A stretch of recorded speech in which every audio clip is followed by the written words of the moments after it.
নমস্কার বন্ধুরা, রুনিয়ের মম কিচেনে আপনাদের স্বাগত। আশা করি সবাই ভালো আছেন।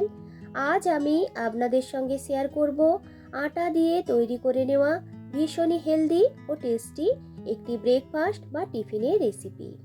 রোজ রোজ রুটি তরকারি বানাতে ইচ্ছে না করলে বা হাতে যদি সময় খুব কম থাকে, তখন কিন্তু এইভাবে ঝটপট করে আপনারা এই টিফিন রেসিপিটাকে বানিয়ে নিতে পারবেন।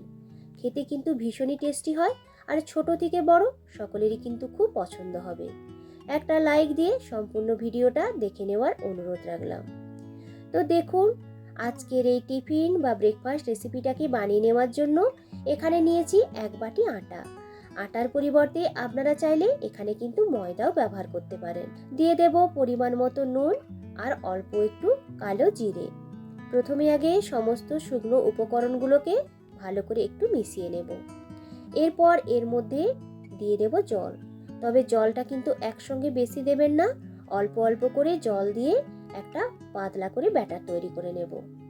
সকালের ব্রেকফাস্ট বানাতে সময় যদি খুব কম থাকে, তখন কিন্তু এইভাবে আপনারা বানিয়ে নিতে পারেন। এইভাবে একটা হ্যান্ড হুইস্কের সাহায্যে ভালো করে ব্যাটারটিকে ফেটিয়ে নিয়েছি। যে বাটি মাপ করে আটা নিয়েছিলাম, সেই বাটি মাপ করে প্রায় 1.5 বাটি মতো জল এখানে লেগেছিল। এরপর ওই ব্যাটারের মধ্যে দিয়ে দিলাম কিছুটা পরিমাণ লঙ্কা কুচি আর দিয়ে দেব ধনেপাতা কুচি। যদি আপনাদের কাছে ধনেপাতা না থাকে, সেক্ষেত্রে কারি পাতাগুলোকে একটু তেলে ভেজে নিয়ে এই ব্যাটারটির মধ্যে মিশিয়ে নিতে পারেন, তাহলেও দেখবেন টেস্টটা কিন্তু খুব ভালো আসবে। সব কিছুকে ভালো করে মিশিয়ে নিয়েছি। তো দেখুন, ব্যাটারটিকে কিন্তু এখানে একটু পাতলা করেই তৈরি করে নিয়েছি। এরপর ব্যাটারটিকে ঢেকে রেস্ট করার জন্য কিছুক্ষণ রেখে দেব। এই সময় তৈরি করে নেব এর মধ্যে দেওয়ার পুরটাকে। একটা প্যানের মধ্যে নিয়ে নিলাম 2 টেবিল চামচ রিফাইন অয়েল। তেলটা যখন একটু গরম হয়ে আসবে, তখন এর মধ্যে দিয়ে দেব 1 টিস্পুন গোটা জিরে, কাঁচা লঙ্কা আর একটু আদা রসুন কুচি। ঝালের পরিমাণটা অবশ্যই আপনারা আপনাদের প্রয়োজন মতো দিয়ে দেবেন। প্রথমে আগে সবকিছুকে ভালো করে একটু ভেজে নেব। যখন আদা রসুনটা একটু ভাজা ভাজা হয়ে আসবে, তখন এর মধ্যে দিয়ে দিলাম কুচিয়ে রাখা একটা বড় সাইজের পেঁয়াজ। গ্যাসের ফ্লেমটাকে এই সময় কিন্তু মিডিয়াম টু লোয়ে রাখতে হবে। পেঁয়াজটাকে খুব বেশি লালচে করে ভাজবো না, মোটামুটি একটু নরম হয়ে আসলেই হবে। তো দেখুন, পেঁয়াজটা একটু নরম হয়ে গেছে আর কালারটাও চেঞ্জ হয়ে গেছে। এই সময় দিয়ে দিলাম গ্রেট করে ধুয়ে রাখা একটা আলু আর দিয়ে দেব গ্রেট করে নেওয়া একটা গাজর। এর মধ্যে দিয়ে দেব পরিমাণ মতো একটু নুন। আপনাদের হাতের কাছে যা সবজি থাকবে তাই দিয়েই কিন্তু আপনারা পুরটাকে বানিয়ে নিতে পারেন। সমস্ত কিছুকে ভালো করে মিশিয়ে নিয়ে একটু ভেজে নেব।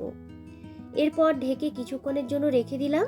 এইভাবে ঢাকনা দিয়ে রাখলে দেখবেন সবজিগুলো খুব তাড়াতাড়ি সেদ্ধ হয়ে যাবে, আর ভেজে নিতে খুব বেশি কিন্তু সময় লাগবে না। যেহেতু গ্রেট করা আছে, তাই সবজিগুলো দেখুন খুব তাড়াতাড়ি কিন্তু সেদ্ধ হয়ে গেছে। এর মধ্যে এরপর দিয়ে দেব অল্প একটু হলুদ গুঁড়ো, একটু জিরে গুঁড়ো আর দিয়ে দিলাম একটু ম্যাগি মশলা। ম্যাগি মশলাটা কিন্তু অপশনাল, তবে দিলে পুরটার মধ্যে স্বাদটা কিন্তু খুব ভালো আসে। সব কিছুকে ভালো করে মিশিয়ে নিয়ে আর একটু ভেজে নিয়েছি। সবজিগুলো খুব সুন্দরভাবে ভাজা ভাজা হয়ে গেছে। এরপরে এর মধ্যে দিয়ে দেব অল্প একটু চিজ। চিজটা দিলে দেখবেন পুরটা খেতে কিন্তু বেশ ভালো লাগবে। যদি হাতের কাছে চিজ না থাকে, সেক্ষেত্রে স্কিপ করতে পারেন। বাচ্চাদের টিফিনের জন্য বানালে চিজটা দেওয়ার চেষ্টা করবেন, তাহলে দেখবেন বাচ্চারা কিন্তু খুব পছন্দ করবে। এরপর সমস্ত কিছুকে ভালো করে মিশিয়ে নিলেই কিন্তু পুরটা একদমই রেডি হয়ে যাবে। গ্যাসটাকে অফ করে দিয়েছি, নামিয়ে নিয়েছি একটু ঠান্ডা করে নেওয়ার জন্য। তো দেখুন কতটা সুন্দর দেখতে হয়েছে। পুরটা তৈরি করে নিতে যতটা সময় লেগেছিল, সেই সময়টুকু ব্যাটারটাকে কিন্তু একটু রেস্টে রেখে দিয়েছিলাম। ব্যাটারটিকে ভালো করে ফেটিয়ে নিয়েছি। ব্যাটারটা কিন্তু এখানে একটু ঘন বলে মনে হচ্ছে, তাই এর মধ্যে আরও একটু জল দিয়ে দেব। ভালো করে ব্যাটারটিকে এরপরে ফেটিয়ে নেব। দেখেই বুঝতে পারছেন একটু পাতলা করে ব্যাটারটিকে এখানে তৈরি করে নিয়েছি। টিফিনগুলোকে বানিয়ে নেওয়ার জন্য একটা ফ্রাই প্যানকে খুব ভালো করে গরম করে নেওয়ার পর সামান্য একটু তেল ব্রাশ করে নিয়েছি। এরপর গ্যাসটাকে একদম লোতে করে দিয়ে ব্যাটারটিকে ভালো করে ফেটিয়ে নিয়ে 1 হাতা মতো ব্যাটার দিয়ে দিলাম ওই প্যানটার মাঝখানে।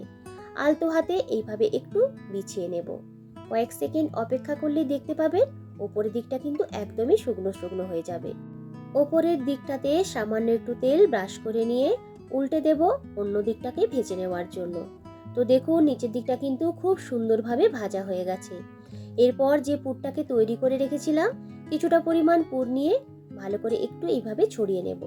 সাইডগুলোকে কিন্তু একটু ফাঁকা রেখেছি।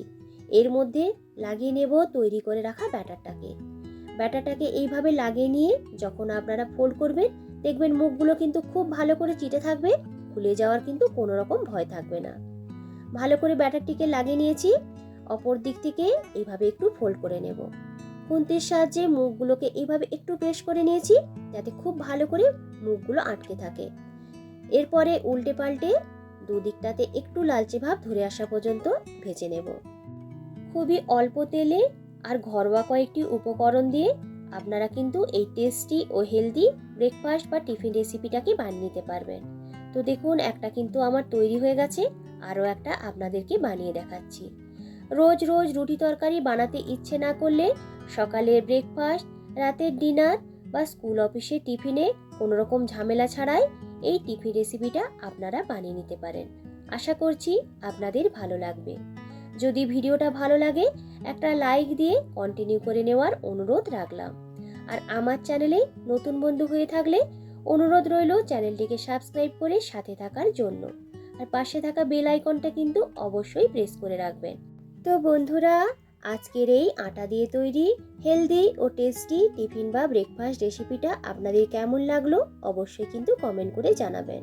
যদি আজকের এই রেসিপিটা ভালো লাগে একটা লাইক ও বেশি বেশি করে শেয়ার করার অনুরোধ রাখলাম। তো দেখুন কতটা নরম তৈরি হয়েছে, আর খেতে কিন্তু ভীষণই টেস্টি হয়। একবার হলেও এইভাবে বানিয়ে দেখবেন। পুরনো বন্ধুদেরকে অসংখ্য ধন্যবাদ জানিয়ে আবারও হাজির হব নতুন কোনো দিন নতুন কোনো রেসিপি নিয়ে। আজকের মতো টাটা।